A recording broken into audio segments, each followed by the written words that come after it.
Pernah di saat Rasulullah sakit, yang di saat itu Rasulullah wafat,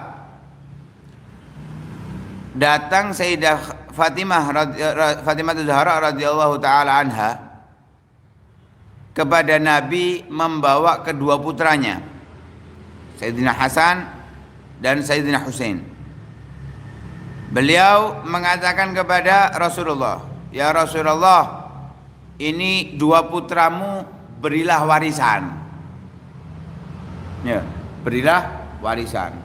Wah, kalau ibu-ibu zaman sekarang datang ke ayahnya bawa anak, berilah warisan, ya duit, ya surat tanah, sertifikat dan yang lain sebagainya ya. Tapi Sayyidah Fatimah minta kepada Rasulullah untuk diberi warisan, bukan warisan uang atau harta. Yang diminta warisan keilmuan, warisan akhlak, warisan ajaran Nabi Sallallahu Alaihi Wasallam. Maka Nabi menjawab, "Ammal Hasan falahu sakhai wa haibati." Karena saat itu Sayyidina Hasan dan Sayyidina Husain masih usia 9 tahun, 8 tahun, 7 tahun. Ya, saat Rasulullah wafat, usia Sayyidina Hasan kurang lebih 8 sampai 9 tahun. Kalau Sayyidina Husain 7 sampai 8 tahun. Bahwa katanya Rasulullah, adapun Hasan, ia akan mendapatkan bagian dariku sakhai wa haibati, kedermawananku dan wibawaku. Kalau dulu di awal dermawan itu disebutkan kepada Sayyidina Husain. Sayyidina Hasan mendapatkan haibah dan su'dad, kepemimpinan. Kalau Sayyidina Husain mendapatkan keberanian dan kedermawanan. Dalam riwayat yang ini disebutkan bahwa Rasulullah mengatakan, "Amal Hasan falahu sakhai wa haibati." Ia mendapatkan kedermawananku dan wibawaku. Artinya mewarisi dari sifatnya Rasulullah Shallallahu Alaihi Wasallam yang dermawan dan mewarisi wibawa, martabat yang dimiliki oleh Rasulullah Shallallahu Alaihi Wasallam. Sehingga kedermawanannya Sayyidina Hasan ya nggak jauh beda dengan Rasulullah Shallallahu Alaihi Wasallam. Seperti cerita yang pernah kita sampaikan daripada cerita Sayyidina Hasan radhiyallahu taala. Adapun haibahnya akan disebutkan di antaranya nanti.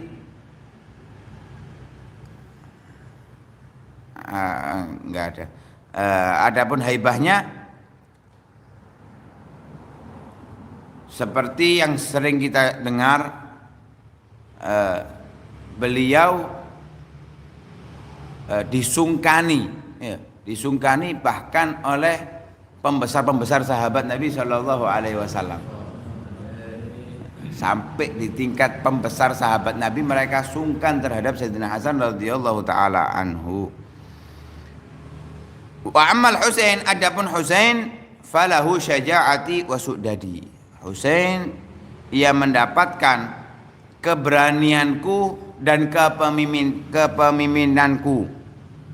Apa soron ini? Kepemimpinanku, ngono wis.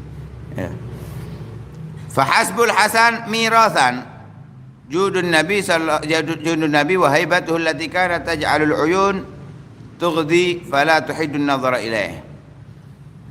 Cukup Sayyidina Hasan mendapatkan bagian warisan dari Nabi adalah kedermawanan dan wibawa yang menjadikan wibawa tersebut mata manusia tidak bisa memandang terlalu lama kepadanya. Ya. Jadi kalau melihat Sayyidina Hasan itu ndelok balik langsung. Gak iso ndelok suwe kan gak iso. Kenapa? Ketika terpandang oleh Sayyidina Hasan, orang yang memandangnya itu langsung nggak berani, langsung merunduk. Seperti apa yang dilakukan oleh sahabat Nabi kepada Nabi. Nabi itu kan dikenal pemalu, tapi sahabat Nabi nggak pernah ada yang melihat Nabi lama. Melihatnya sebentar merunduk, sebentar merunduk. Kenapa? Karena wibawa yang dibawa oleh Nabi Sallallahu Alaihi Wasallam. Wa hasbul Husain mirathan syaja'atun Nabi wa qad kana asja'an nas wa 'azamahum su'dadan wa kana sayyida waladi Adam. Cukup Sayyidina Husain mendapatkan warisan Nabi dari keberanian Nabi, sehingga beliau menjadi orang yang paling berani.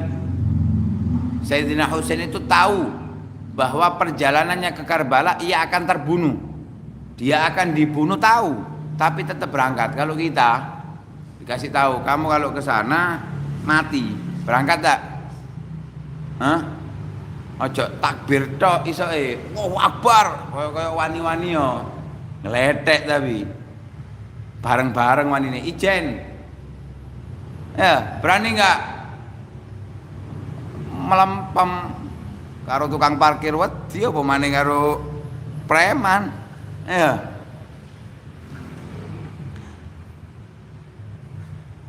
Lah Sayyidina Husain tahu kalau akan dibunuh, tahu, tetap berangkat, nggak mundur. Saking beraninya beliau. Bahkan para sahabat diantaranya Abbas bin Abdul Muthalib atau Ibnu Abbas itu sangat menghalang-halangi. Tetap Sayyidina Husain berangkat. Kenapa? Sudah menjadi nasnya Nabi Shallallahu Alaihi Wasallam, Sayyidina Husain akan mati dalam keadaan syahid. Dan beliau orang yang sangat pantas sebagai pemimpin saat itu, walaupun di dalam kepemimpinan secara zahir saat itu dipimpin oleh Yazid bin Muawiyah, tapi kepemimpinan secara hakikah berpindah kepada Sayyidina Husain dari Sayyidina Hasan radhiyallahu taala anhuma. Walaqad ra'ayna dzalika haqqan fi hayatihima wa akhbar silatil Hasan lil wafidin ilaih tamla'ul kutuba wa qad dzakarna syai'an minha wa makanahu wa tawqirahu menuhi kitab-kitab.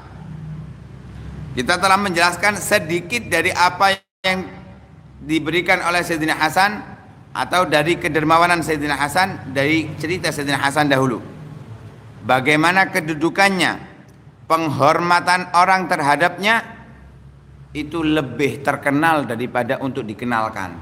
Jadi cerita itu sudah tersebar terlebih dahulu sebelum disebarkan.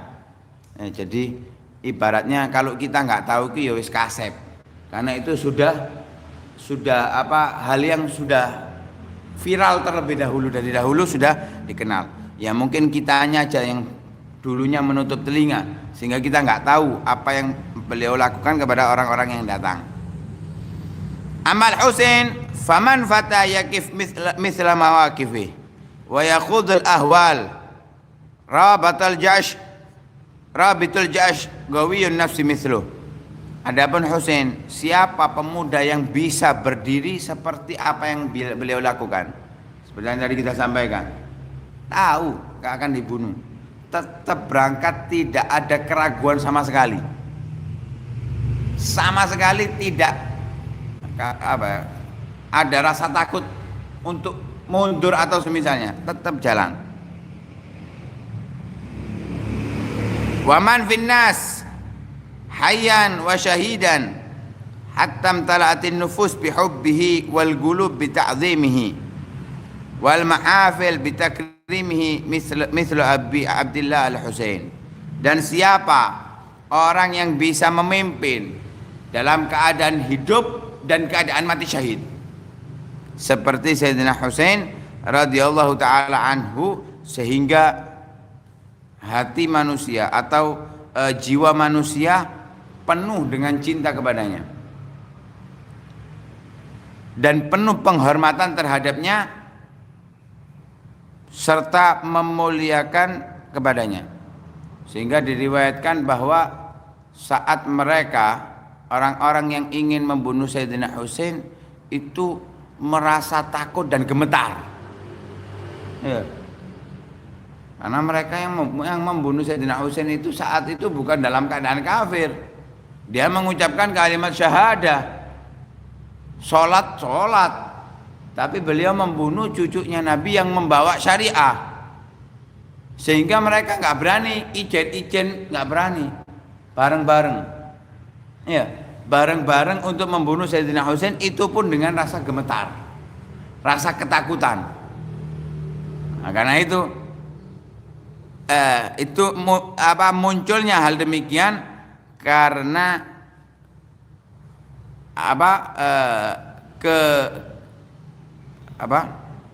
keberanian yang dimiliki oleh Sayyidina Husain dan kepemimpinan yang sejati, sehingga mereka saat membunuh Sayyidina Husain itu dalam keadaan keraguan.